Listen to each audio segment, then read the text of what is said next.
I was lucky in a weird way that as an actor, I never got massively successful at anything in a funny way. Like I never was, I did an action film like Peacemaker and wasn't a hit. If it had been Die Hard, which it isn't, but if it had been Die Hard, then that's who I would have been, and I would have been the action guy. So you said just now that you started directing because you weren't confident of your longevity as an actor. But I would say, the years are going past, and I don't think there's going to be any shortage of scripts landing on your desks. But you are still directing, once every 3 years or so. So Yeah, I like directing, and I have to say, the acting roles are different now. I'm not going to get the. Somebody asked me the other day. They said, "This is crack up." They go, so when they saw Midnight Sky, and I've got this long beard and shaved head, and I look really old, and they said, "Is this the direction you're going to try and go with your career?" And I was like, "Well, I'm not trying to go. I'd like to be and out of sight. I'm just 25 years older now, and I have to go that way." So in some ways, it's about what's available, and what's available that would be. There's a couple actors, but one in particular who I was good friends with at their end of their life, last few 10 years or so, which was Paul Newman. Paul Newman was a movie star, like a real proper movie star. Like they don't get bigger than him. And at 50-ish, he figured out he was like, okay, I'm done being the guy that kisses the girl. And I'm like, and he did like The Verdict, which is a masterful performance, I think his best. And he continued to work as a sort of a character actor as he went. The roles were different and the roles were less frequent because it gets harder to tell those kind of stories. But he's a good one to try to fashion your whole life, actually, if you look at his philanthropy and stuff. He's a good one to fashion after. Yeah. And even if the roles aren't quite so big, they're often really interesting. So Yeah, that's right. And and I do them because I want to do them, not because I have to. And that it does make a difference. It makes it easier to go, okay, now I want to do this and I want to go to work. And, there's still, the phone still rings right now, waiting around, for the right call. But looking at your directing projects, if you say, Leatherheads, Eyes of March, Monuments Men, Suburbica, and Catch-22, of course, on TV, and now Midnight Sky, so different. Lots of different kinds of. Well, that's the other thing is another lesson I learned from Steven, and if you look at Steven's career, was you just have to keep trying different versions. I remember reading, Sidney Lumet's book, and it was about like, oh, I want to work with color on it. So he did, I'll think of the movie in a minute. But he would do films based on what he was trying to explore. And I think that that's a really important part of it. I was lucky in a weird way that as an actor, I never got massively successful at anything in a funny way. Like I did an action film like Peacemaker and wasn't a hit.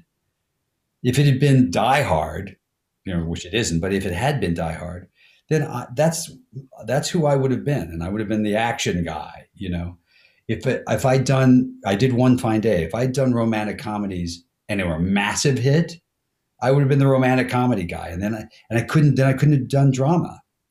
And the other way, I couldn't have done comedy. And so because they weren't, and you go through my career, a lot of the things were sort of, they weren't home runs at all.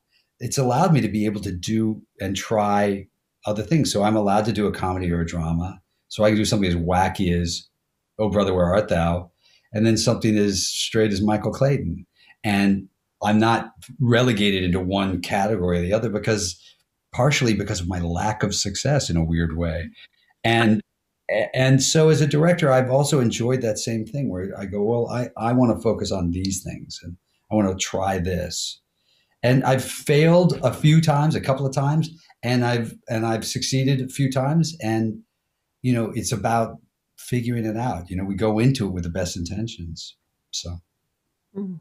So you mentioned Michael Clayton, which is a really interesting film for a number of reasons. partly because it has this kind of shadowy conspiracy. It's a thriller that is where all the tension is in the situation, really, rather than particularly in the action, though it does have moments of action as well. But again, it's that shadowy, the idea of all those shadowy forces. Here it's sort of corporate rather than government, but it's, was that the thing that Tony Gilroy obviously wrote and directed? Yeah, I liked it. It was based on, interestingly, it was based on the, I think it was a Mother Jones article about the Ford. Ford in the, I guess it was maybe the 80s, had a problem with, it must have been the 70s, had a problem with the Ford Pinto, where if you hit it from behind, it'd blow up. And so they were sued, and there was an internal memo by the Ford company at the time, by their lawyers, saying, look, it's going to cost you $3 billion to recall. I'm making up numbers. It's going to cost you $3 billion to recall all these cars. Class action suit, 11 people die a year. You can absorb that for $200 million. Our recommendation is don't recall the cars. And eventually that, after years, that internal memo got to a judge, and he said, are you crazy? And then, of course, it was this massive class action suit that cost them a fortune. And, they had to clean up their ways. They forced them to do better. We couldn't do that story. That was the story that Tony was writing. And so he changed it to making chemicals. But it was that, with that sort of passion of how utterly, how a corporation, a company can get so big, it loses sight of humanity. And all of the people who play those parts that make it okay. And it's really interesting because we see it now. You'll see it with, all of these lawyers who jump on, this bandwagon with Trump right now, where they're going, I'm just doing my job and we're going to play this out until the end. You go, the election process is over. The Electoral College has voted. It's done. Those lawyers, those are the same people that I played in Michael Clayton. Yeah, as you say, it's the people doing their job. And I guess film, drama, the arts allow us to have the oversight to see, whereas the people doing their jobs are just down there and not always looking. Now, the little clip we're going to see is you and Tilda Swinton. I know which clip this is. Yeah.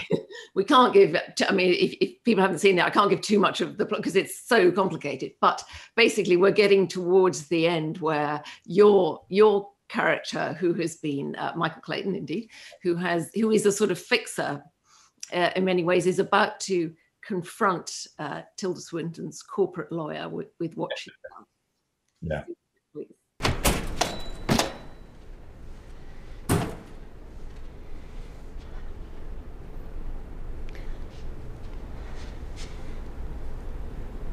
How'd it go in there? Pretty freaky, huh? You see Arthur? He's wandering around here somewhere. I'm kidding. Lighten up. You got one of these? It's a great memo. It's an oldie but a goodie. I got your heart racing, don't I? I don't know what the hell it is you think you're doing. What do you think I'm doing? The suit's over. We have a deal. Whatever that is, it's meaningless at this point. You think? I must have gotten it wrong. I thought you had a tentative proposal. I didn't realize you'd signed all those checks. It's a drag. I got 1,000 of these things. What the hell am I going to do with them? I'm calling Marty. Good. Good. Do it. That's a great place to start. Let's find out who told him that Arthur was calling Anna Kaiserson. Let's find out who tapped those phones. This memorandum, even if it's authentic, which I doubt, I highly doubt. I know what you did to Arthur. It's protected. It belongs to you, North. I know you killed him. It's a cut and dry case of attorney-client privilege. See, now that's just not the way to go here, Karen.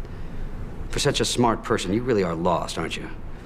This conversation is over. I'm not the guy that you kill. I'm the guy that you buy. Are you so fucking blind you don't even see what I am? I'm the easiest part of your whole goddamn problem, and you're gonna kill me? Don't you know who I am? I'm a fixer. I'm a bag man. I do everything from shoplifting housewives to bent congressmen, and you're gonna kill me? What do you need? Karen, lay it on me. You want a carry permit? You want a heads up on an insider trading subpoena? I sold out Arthur for 80 grand and a 3-year contract, and you're gonna kill me? What do you want? What do I want? I want more. I want out. And with this, I want everything. Is there a number? 10 is a number. 10? 10 what? 10 million? Where do you think I'm gonna get $10 million? You know what's great about this? Did you read it all the way to the end? You see who signed it? Let's go into that ballroom and ask Don Jeffries if he wants to pass the hat for a worthy cause. This would have to be a longer conversation, and would have to take place somewhere else. Where? My car? All right. I'm gonna make it easy. Let's make it 5. 5, and I'll forget about Arthur. 5 is easier. Yeah, 5 is something we could talk about. Good. And then the other 5 is to forget about the 468 people that you knocked off with your weed killer. Let me finish up this meeting. I'll talk to Do Dawn. I look like I'm negotiating? Karen, 1 second. everything okay? Yes. $10 million. Bank of my choosing. Offshore immediately. Yes. Say it. $10 million, your account, the moment this meeting is Karen, started. everyone's waiting. I'm coming, Dawn. You have a deal. There you are with Tilda Swinton in Michael Clayton, and Tilda Swinton, of course, won an Oscar. It's the funniest thing. Tilda always plays these kind of characters. Like, she won the Oscar for this. She's a brilliant actress. And the funniest part is, if you didn't know who she was, you'd think, oh, she's this just iron woman, and she is the warmest, the fun, has the biggest laugh of any human. I mean, I adore her. She's just, lights up a room when she comes in. And then she plays these she can do anything, but she gets known for the sort of that. So that's, we stopped that clip just before a reveal of some kind. But then there's this sort of terrific, it's a film that visually is very strong as well, actually, in a very restrained way, because we then see Clayton walk out of the building and get into a car and get a good close-up of his face. The funny story about that car is, first of all, it's about a 3.5 minute, I think, take of just me, looking ahead. If you started the film off with that shot, it'd be the most boring shot in film history, right? So what's sort of fascinating about that is people would come up to me and go, what I loved about that was, I felt like you were reliving the whole film back through this thing, because people put on it what they experience watching a film. Right. That's sort of that, that's that test we've seen where, you show the old man watch a train wreck and he watches a comedy. It's the same thing. Everyone has this reaction based on what they've gone through with the film. So we didn't know how we were going to end the movie. And we sort of at the last minute thought, well, we'll do sort of like the end of The Graduate, where they get in the back of the bus and they're laughing, and then it's what happens after Happily Ever After, and they just sit with them. So we go, okay, that's what we'll do. But we hadn't gone to the police. We were in downtown New York in the middle of the day. We hadn't gone to anybody and gotten permits to do it. Got lights all over the camera, and we just start to drive down the middle of Manhattan. And everybody sees us because we're like this giant eyesore in the middle of town, and it's packed, and we're stuck in traffic. And the entire take of me sitting there looking around, everybody, if you could hear it, all you hear is, hey, George Clooney, what you doing, Georgie boy? Look over here. Hey, look over here. Through the whole take. And all I'm trying to do is not laugh. That's all I'm trying to do. Just don't laugh. It's a oneer, don't laugh. I'm looking around. You can't tell, right? It doesn't matter that I'm literally going, just trying not to laugh. And people read through you whatever they take away from the film. So it was also a really good lesson for actors who will come up to me later as a director and say, I'll say, got it. And I didn't feel it. And I'm like, I don't care if you felt it. I care if we feel it, And it's good as an actor to remember it too, Yeah. But clearly you were struggling with something. We just don't know what it is. But that's so interesting, because that's what film is about, though, isn't it? Largely that projection. It's also what the audience brings to what they see. Particularly with close-ups, actually. It's true, but also, there's so many different ways to get a performance, right? There's actors have different versions of who they are, right? Daniel Day-Lewis was the great method actor who, like Brando, it just lives in the skin of this character for a while. And Spencer Tracy just walked in, picked up the paper, and I could watch them both, on screen all day because of the way they work. And so, I'm fascinated with the all I care about is however you get there that we believe it when it's happening. And there's so many different intricate ways in it. And I could be directing a scene with 5 actors and they all have different ways of working. And you have to constantly go, they're going to live in the character. They have a lot of questions. They don't want to even talk. They want to read the newspaper until you say action. He's on this phone. You just have to figure out how to work with each of them. But you can tell on set when it's working, or is it when you look back later? You can tell on set. I mean, I don't. There are some times when a film will work that you didn't know was working, or you thought was going to have problems. I've had that a couple of times, but most of the time, what you know is when it's not working. Right? You're on the set and you go,